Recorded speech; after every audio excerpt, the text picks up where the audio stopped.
আমরা এখন এই মুহূর্তে আছি গুলিয়াখালী সি বিচে। আর আজকে আমি আপনাদেরকে দেখাবো সীতাকুণ্ড ব্লগের পার্ট 2 এর ঝর্ণা আর গুলিয়াখালী বিচ সম্পর্কে। So guys, let's see.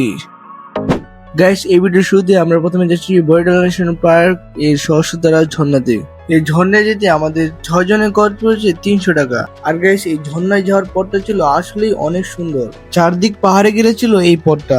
And guys, finally 15 minute পর আমরা এখানে পৌঁছে গেছি। গাইস, এখানে সহস্রধারার বোট ফ্রি ছিল, যাওয়া আসা 80 টাকা করে। ফাইনালি আমরা 6 জনের 6টা টিকিট নিয়ে নিয়েছি। আর গাইস, টিকিট নেওয়ার 2 মিনিট পর আমাদের বোটটা চলে এসেছে। পাহাড়ের মাঝে ঝর্ণার পানির খালে বোটে যাওয়ার অভিজ্ঞতা ছিল অনেক এক্সাইটেড।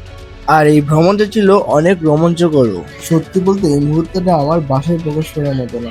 বোটে ওঠার ঠিক 5 মিনিট পর আমরা পৌঁছে গেলাম সহস্রধারা ঝর্ণাতে।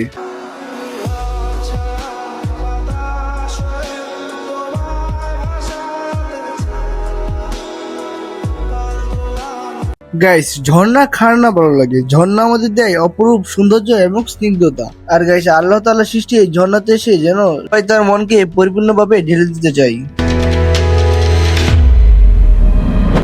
সো গাইস, ফাইনালি আমরা আমাদের রুমে টিকিট করেছি। এন্ড গাইস, আমি আপনাদেরকে দেখাবো যে আমাদের রুমটা কিরকম। এন্ড গাইস, এটা মূলত পার ডে 1800 টাকা পড়েছে আমাদের জন্য। সো আপনারা যদি এখানে আসতে চান আসতে পারেন।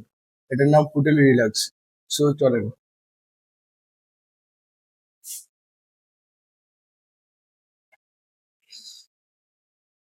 সবাই ঘুমাচ্ছি।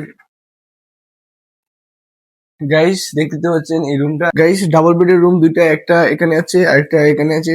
দুইটা আপনার প্রায় মোটামুটি আমরা 6 জন এসেছি। এন্ড গাইস, আমরা 6 জন থাকবো এখানে। এন্ড গাইস, এটা 6 জনই অনায়াসে হয়ে যায়। আপনারা যদি 6 জন কিংবা 5 জন কিংবা 4 জন আসেন আসতে পারেন। সো এখানে এসি আছে একটা। আমরা যদি রুমের লাইটটা অন করি, তো এরকম একটা লাক্সারিয়াস ফিল আসবে। সো অবশ্যই এটা বেস্ট। এখানে রাতটা কাটিয়ে আমরা চলে গেলাম সকালে নাস্তা করতে। আর গাইস, আমরা যেহেতু রাত্রে খাইনি সেহেতু আমাদের একটু ভালো মন্দ খেতে হবে, তাই আমরা একটু খোঁজাখুঁজি করে আমরা চলে গেলাম হাজি কাচ্চি করে। গাইস, এখান থেকে আমরা অর্ডার দিলাম মোরগ পোলাও।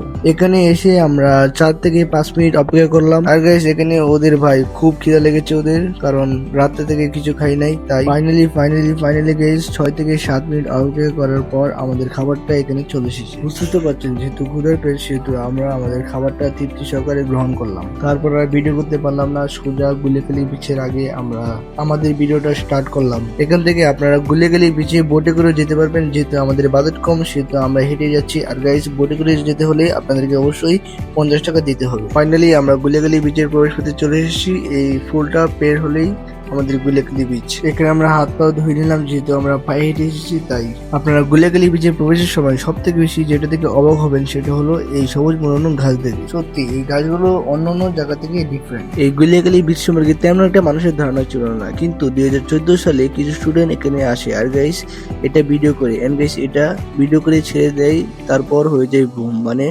এটা ভাইরাল হয়ে যায়। ভাইরাল হয়ে যাওয়ার পর থেকে এখানে মানুষ আসতে শুরু করে। আর গাইস, বর্তমানে এটা অন্যতম পর্যটক কেন্দ্রের মধ্যে একটা। এখানে সমুদ্রের পাশে সবুজ ঘাস দেখতে আসলে অনেক সুন্দর লাগে। বর্তমানে এটা সবচেয়ে সুন্দরতম জায়গার মধ্যে একটা।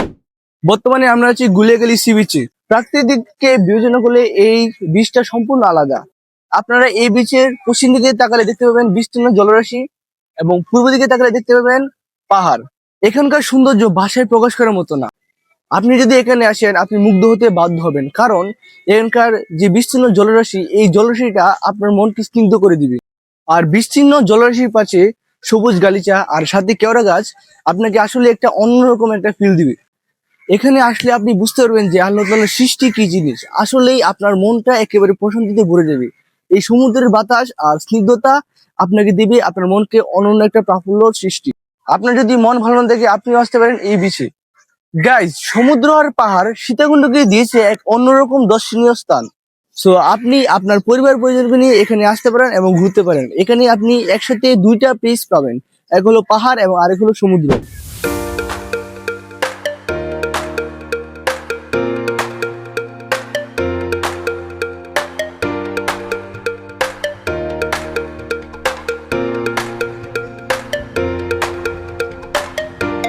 গাইস, আমাদের এই গুলিয়াখালী বিচটা ঘোরা সম্পূর্ণ শেষ। এখন আমরা এখান থেকে লিভ নিচ্ছি।